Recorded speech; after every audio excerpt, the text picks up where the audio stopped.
আসসালামু আলাইকুম। সবাই কেমন আছেন? আশা করছি সবাই অনেক ভালো আছেন। আর দোয়া করি সবসময় ভালো থাকেন, সুস্থ থাকেন।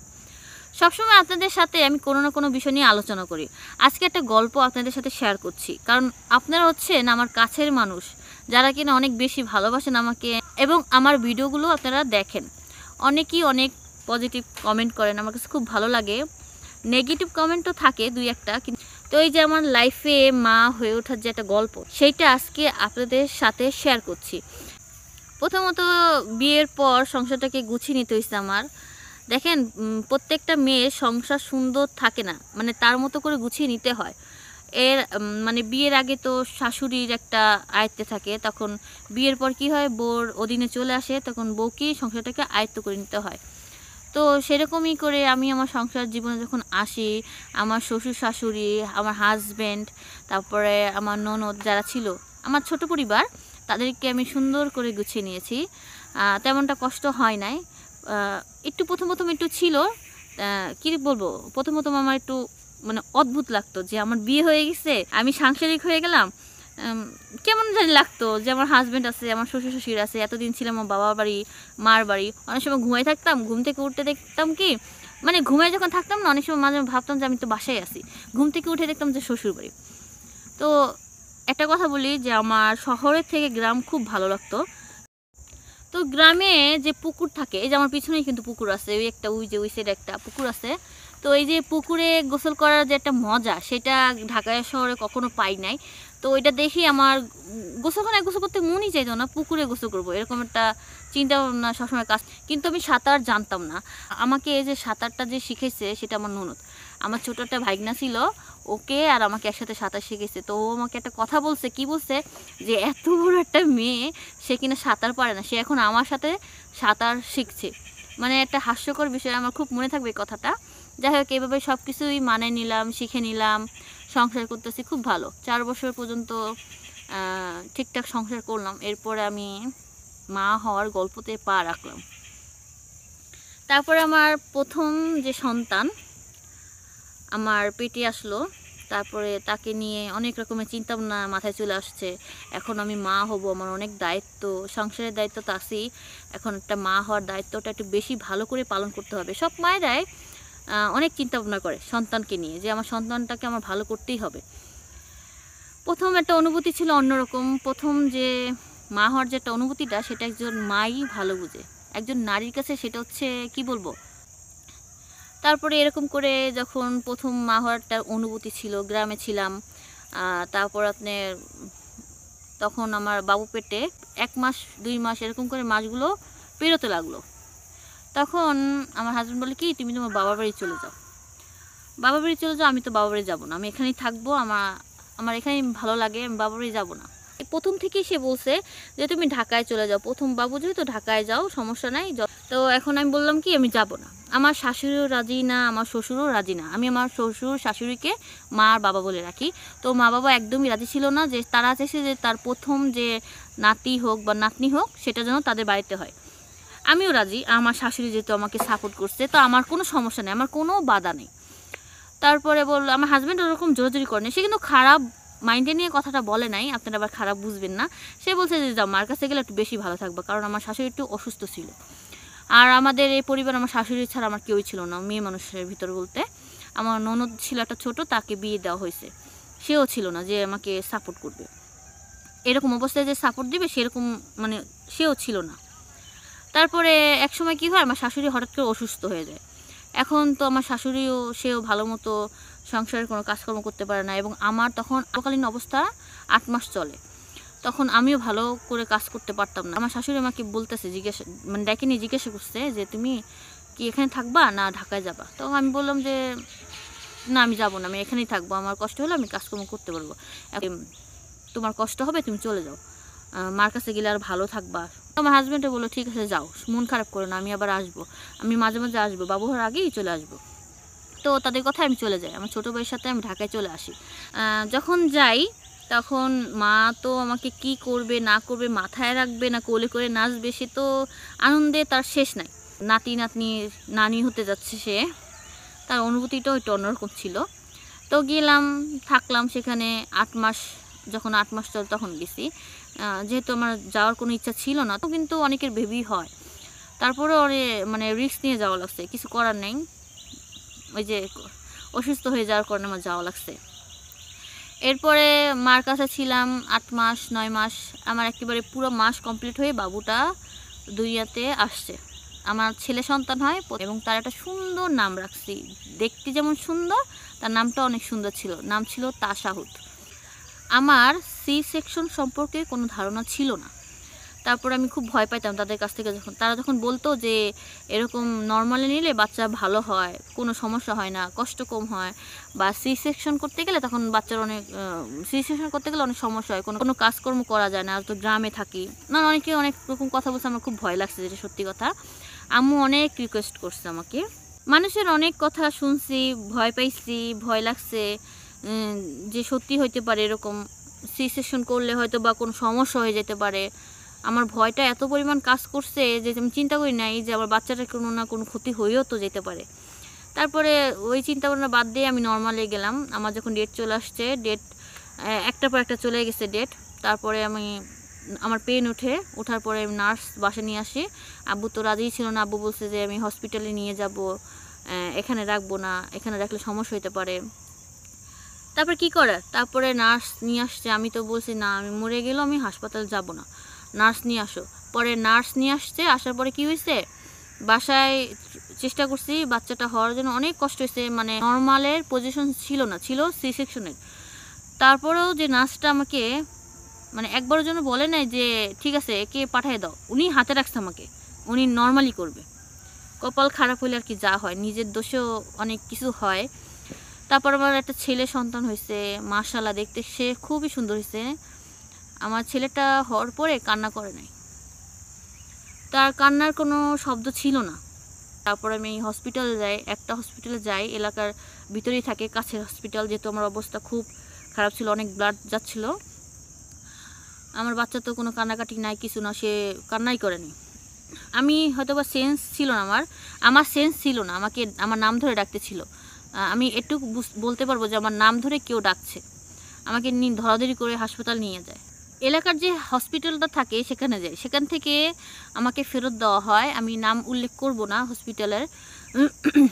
ফেরত দেওয়ার পরে আমি ঢাকা মেডিকেলে চলে যাই, সেখান থেকে আমার সমস্যার সমাধান করে। অনেক কষ্ট হয়েছে, অনেক, এতটা পরিমাণ কষ্ট হয়েছে যে বলে বোঝাতে পারবো না। তারপরে আমি আমার বাচ্চাটা, আমার যখন জ্ঞান ফিরে তখন আমি বলি যে আমার বাচ্চা কই, আমার বাচ্চাটাকে করে দাও। তখন না আমি যখন সিএনজি করে যাচ্ছি তখন নাকি আমি বলতেছিলাম, মানে পাশে আন্টি ছিল, আমি বলছি আন্টি ওর মুখে কিছু একটা দেন, অনেকক্ষণ হয়েছে আমার বাচ্চাটা কিছু মানে কিছু মুখে দেয় না, আমার বাচ্চা কান্না করতেছে না, ওর কিছু খাওয়ান। আমি এই কথা নাকি বলছি আন্টিকে, আন্টি আমাকে বলল মানে আমার যাই হোক আমার বাচ্চাটা যেন সুস্থ থাকে, মানে আমি এই কথাই নাকি বলে মানে বলতেছিলাম।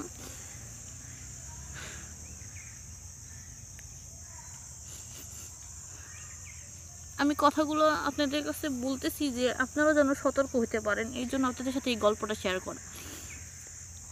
তারপরে আমার যখন জ্ঞান ফিরে তখন আমি দেখছি আমার বাচ্চাটা আমার দিকে তাকায় রয়েছে, মনে হচ্ছে যে সে একজন বড় একজন মানুষ, সে আমার কেয়ার করছে, মানে সে আমার পাহারা দিচ্ছে যে মার যেন কিছু না হয়।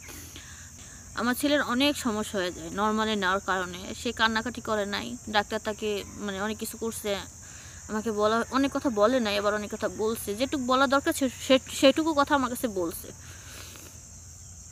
আমার সুস্থ বাচ্চাটার অনেক সমস্যা হয়ে যায়, ব্রেনটে সমস্যা হয়, তারপর তার কিডনি সাইডে সমস্যা হয়, যখন মানে নর্মালি মাথা যখন টেনে বের করছে তখন তার পানি ছিল না, শুকনায় পড়ে যায় যেটাকে বলে, সেই অবস্থা হয়েছিল, যার কারণে এত সমস্যা দেখা দিচ্ছে আমার বাচ্চার। আমার ছেলেকে যখন আইসিইউতে আমি ভর্তি রাখি তখন তার চোখগুলো বাঁধা থাকে, ফটোথেরাপি যেটাকে বলে সেটা দিছে, তার বুকে অনেক রকমের কি থাকে না ওগুলা লাগেছে, কেন লাগেছে, মানে অনেক রকম ওষুধ তার চলতেছিল, এবং তার মুখটা বক্স দিয়ে ঢাকা ছিল, মানে এটুক মুখটা অক্সিজেন দেওয়ার জন্য অনেক ওষুধ ছিল অনেক। যখন যখন আমি হাসপাতালে ছিলাম আমিও ঠিকমতো হাঁটতে পারি নাই, কারণ আমার সিজার লাগছে, ছোট একটা সিজার লাগছে, যার কারণে আমি বসতে পারতাম না, হাঁটতে পারতাম না, আমার পা ফুলে যাইতো, আমাকে আমার নানু ছিল, নানু বলছে তোমার যাওয়া লাগবে না, মানে আমার ছেলেকে ভর্তি করছে 7 তলায়, আমি 3 তলায় ছিলাম, ওখান থেকে বাচ্চার সাথে একজন থাকতে দিত ওখানে। তারপরে আমার নানু থাকতো কিছুক্ষণ সময়, আরও অনেকগুলো অপারেশন হয়েছে, অনেক কষ্ট হতো তারপরও সে থাকতো। তারপর আমার ছোটো বোনটা ছিল অনেক ছোট, সেও থাকছে। তারপর আমি কিছু সময় আমি যেই থাকতাম, আমার পাগুলো ফুলে যেত, তারপর আমার কষ্ট হতো না যে না আমার সন্তানকে আমি দেখতে পাচ্ছি। আল্লাহর কাছে মানে দোয়া করতাম যে আল্লাহ আমার সন্তানটাকে বাঁচায় রাখো, যেমনই রাখো না কেন, আমার সন্তান যেরকমই হোক না কেন সেজন্য তার মার কোলে থাকে, সবসময় চাইছি। এর ভিতরে কি হয়েছে দেখেন, যখন বিপদ আল্লাহ দেয় তখন চারদিক দিয়ে মনে হয় ওই মানুষের উপরে দুঃখ নেমে আসে। এর ভিতরে আমার হাজব্যান্ডের যে ব্যবসাটা করতো সেটা লস খায়। বাবু 6 দিন রাখছি, আমি এই কথাটা শেয়ার করতে চাইনি, তারপর আপনাদের কাছে বলতেছি, তা না হলে আপনারা আমাকে খারাপ ভাবতে পারেন। আরও 11 দিন রাখার জন্য কথা বলছে, অনেক প্রাইভেট হসপিটাল তো অনেক খরচ ছিল অনেক। তারপরে আমার হাজব্যান্ডের যে লস খাইলো, তার হাতে কোনো টাকা পয়সা ছিল না, চিকিৎসাটা যে করাবে মানে অর্ধেক সময় বাচ্চাটাকে নিয়ে চলে আসা লাগছে। যদি হসপিটালে 11 দিন রাখতাম আমার ছেলেকে তাহলে হয়তো বা আরও কিছুটা সুস্থ হইতো, কিন্তু আমার হাজব্যান্ডের এমন অবস্থা হয়েছে যে তার হাতে কোনো টাকা পয়সা ছিল না, মানে অনেক খরচ, যেটা বলে ওর যে চিকিৎসা সেটার প্রচুর পরিমাণে খরচ ছিল। তারপর আমরা বাধ্য হই নিয়ে আসতে। সন্তান নিয়ে কেউ তো কখনো মিথ্যা কথা বলে না। বাসা নিয়ে আসলাম, আসার পর ওনাদের কাছে বলছি যে এই সমস্যা, তো এখন তো রাখতে পারতাছি না। তারপর বলতেছি কোনো সমস্যা নেই, ওই মেডিসিন দিয়ে দিছে, এটা বাসায় চালালেও সমস্যা নেই। তারপরে যে ঠিক আছে, মানে আরও কিছুদিন থাকলে ও একটু ভালোভাবে চিকিৎসাটা পাইতো। তারপর নিয়ে আসছি, আসার পর সত্যি সেই মেডিসিনগুলো আর কি চালাইছি, মেডিসিনগুলো চলছে। মানে ও যতদিন আমার কাছে ছিল ও মেডিসিন চলতোই, ওর মেডিসিন চলতো। আমার ছেলেকে আমি যা খাওয়াইতাম সব বমি করে ফেলে দিত, সব সব বমি করে ফেলেছে, কিছু সে পেটে রাখতে পারতো না, এমন অবস্থা যে খাওয়ার পরপরই সে বমি করে দিত। তার ঝিকুনি ছিল, তার শ্বাসের সমস্যা ছিল, তার তো পুরো নিউমোনিয়া হয়ে গেছিল।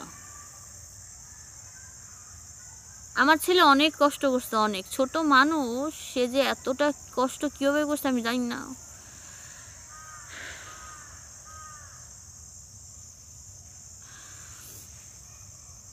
আমি তার সাথে অনেক গল্প করতাম, আমার জানা অজানা যত কথা ছিল তাকে আমি শোনাইতাম, বলতাম, আমার খুব ভালো লাগতো। আমার ছেলে না, সে আমার বন্ধুর মতো। এটা দুঃখের বিষয় কী ছিল জানেন, ও যখন তাকাইতো না, মানে মুখের দিক তাকাইতো না, ওর নজর মানে চোখের দৃষ্টিটা অন্যদিকে থাকতো। তার জন্য ডাক্তার তাকে থেরাপি দিছে, সেই থেরাপিটাও তাকে আমি দিছি, চলতো। তার অনেক থেরাপি ছিল, অনেক মেডিসিন ছিল, এক পর্যায়ে এরকম করে চলতো চলতো। আল্লাহর রহমতে সে আস্তে আস্তে বড় হইতেছে, কিন্তু সে মানে বয়স অনুযায়ী তার দাঁত উঠে নাই, তারপর সে কথা বলতে পারতো না, সে বসতে পারতো না, হাঁটতেও পারতো না। তাকে যদি আমি ধরে বসাতাম বসতো, আবার ধরলে সে হাঁটতে পারতো, পায়ের জোর ছিল, কোমরের জোর ছিল না, এরকম অবস্থা ছিল। তারপরে মানে আমি আল্লাহর কাছে বলতাম যে আল্লাহ আমার সন্তানকে সবসময় সুস্থ করে দাও, তাকে সুস্থ করে দাও। আল্লাহ কি না পারে, সমস্ত কিছুর মালিক হচ্ছে আল্লাহ। আল্লাহ ইচ্ছে করলে একটা অসুস্থ মানুষকেও সুস্থ করে দিতে পারে। সবসময় আশা থাকতাম যে এই বোধহয় আল্লাহ আমার কথা শুনছে, আল্লাহ হয়তো বা কোনো এক সময় আমার এই কষ্ট দূর করে দেবে। তখন আমার হাজব্যান্ডের ব্যবসায় অনেক লস হয়েছে, এমন অবস্থায় লস হয়েছে যে যখন কিনা আমার সন্তানের চিকিৎসার প্রয়োজন ছিল, আমরা সাধ্য মতো আমাদের চেষ্টা অনুযায়ী তার চিকিৎসা চালাইছি। একটা কথা কি মনে হয়, আমার থেকে আমার হাজব্যান্ড, জানি না আমার ভালোবাসা কটুক, আমার হাজব্যান্ড তাকে খুব বেশি ভালোবাসতো, খুব খুব খুব, মানে সেটা আপনাকে বলে বোঝাতে পারবো না। ছেলের জন্য সে খুব পাগল ছিল। আমি আমার হাজব্যান্ডকে কান্না করতে দেখিনি কখনো, কিন্তু যখন আমার ছেলের যখন এই সমস্যাটা ছিল, যখন কষ্ট পেতো, তখন আমার হাজব্যান্ডকে দেখছি কান্না করতে। সে তার ছেলের সাথে খেলা করতো, আমার খুব ভালো লাগতো, আমি বসে বসে দেখতাম। আমি তখন মন থেকে বলতাম আল্লাহ আমার ছেলেকে সুস্থ করে দাও। সে দৌড় দিয়ে এসে আমার গলা জড়িয়ে ধরবে, আদর করবে, মা বলে ডাকবে। আমার ছেলে মা বলে ডাকতে পারতো না। আমার ছেলে মা বলে রাখতে পারতো না, বাবা বলে রাখতে পারতো না। তার বয়স যখন 1 বছর পার হয়ে গেছে, 1.5 বছর, মানে ওরকমভাবে হইতো না। যখন ও কান্না করতো মা, মা এরকম একটা শব্দ বের হইতো। মানে আছে না বাচ্চা, ছোট বাচ্চারা দৌড় দিয়ে এসে মা মা বলে রাখে, কত কথা ছোট তুতলায় তুতলায় কথা বলে। কিন্তু আমার ছেলে কথা বলতে পারতো না। সন্তান থাকা অবস্থায় সে বাবা ডাক শোনে নাই, কারণ আমার সন্তান বাবা ডাকতে পারতো না। সে বলছে যে থাক, আমাকে বাবা ডাকার কোনো দরকার নেই, আমার সন্তান বেঁচে থাকুক, আল্লাহ যেন তাকে রাখে এবং আমার কোলটা ভরা যেন থাকে।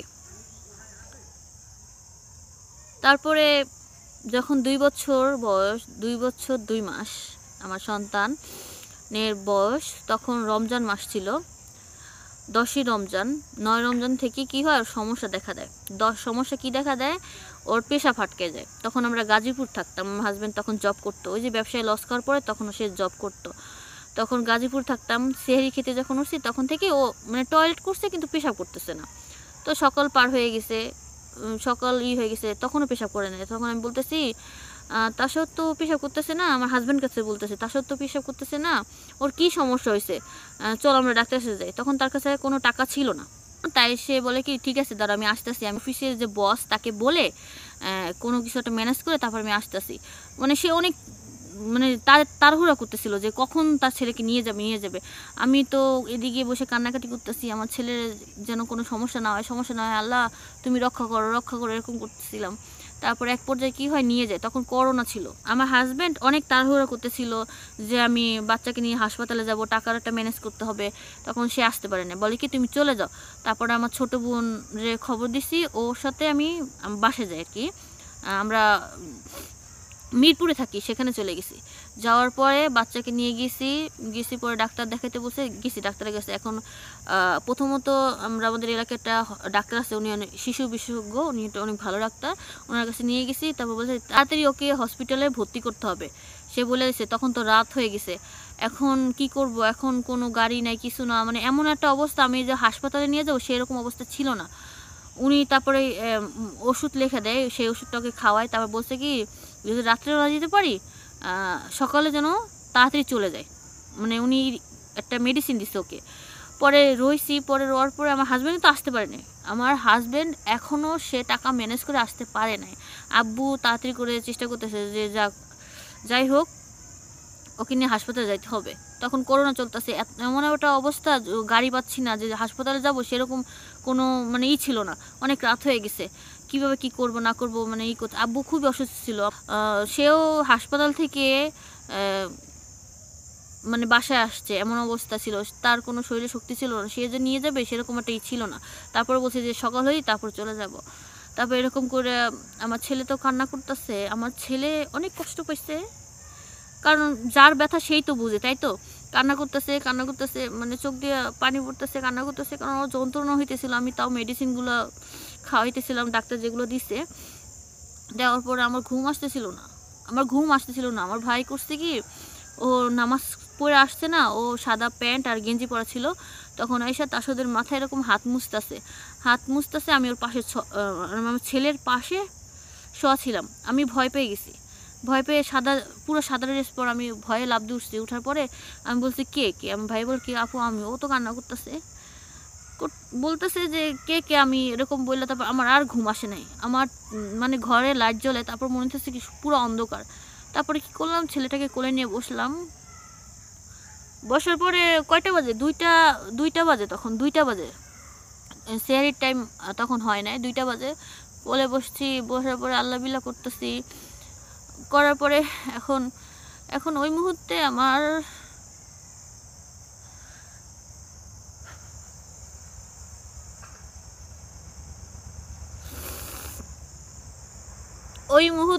আমার সন্তানের রুটা বের হয়ে যায় মুখ দিয়ে, তখন বাতাস বেরোইছে একটা কিরকম, আমি মানুষ মরা কখনো দেখি নাই। আমার লাইফের প্রথম মানুষটা যে আমার হাতের থেকে তার জীবনটা চলে গেছে, সেটা হচ্ছে আমার সন্তান, যাকে কিনা আমি অনেক বেশি ভালোবাসতাম। একজন মা, আমি আপনাদের কিভাবে বলি বলেন, সে আমার কোলে বসেই মারা যায়।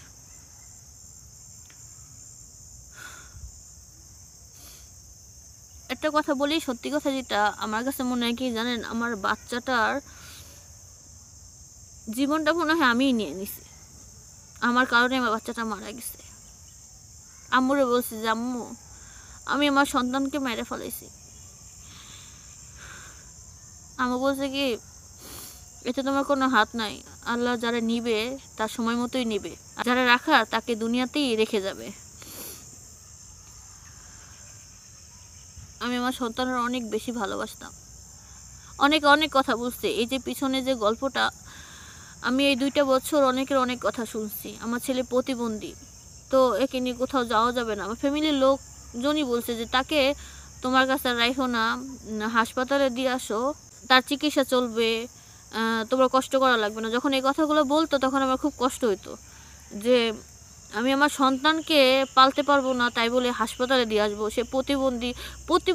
এই প্রতিবন্ধী নামটা আমার শুনতে শুনতে আমার কানটা ঝালাফালা হয়ে গেছে। কিন্তু আমি কখনোই আমার সন্তানকে রেখে কোথাও যাইতাম না। যে কোনো জায়গায় আমি 2টা বছর আমার সন্তান ছিল, আমি তাকে সব জায়গায় নিয়ে গেছি। রাস্তায় বেরোয়েছি, ঘুরতে গেছি, দাওয়াত খেতে গেছি।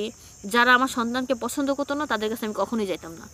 যেখানে আমার সন্তান যেতে পারবো না সেখানে আমি যাইতাম না। অনেক বাবা মা আছেন যারা কিনা তাদের সন্তানও আমার সন্তানের মতোই, তাদেরকেও অনেক কথা শুনতে হয়।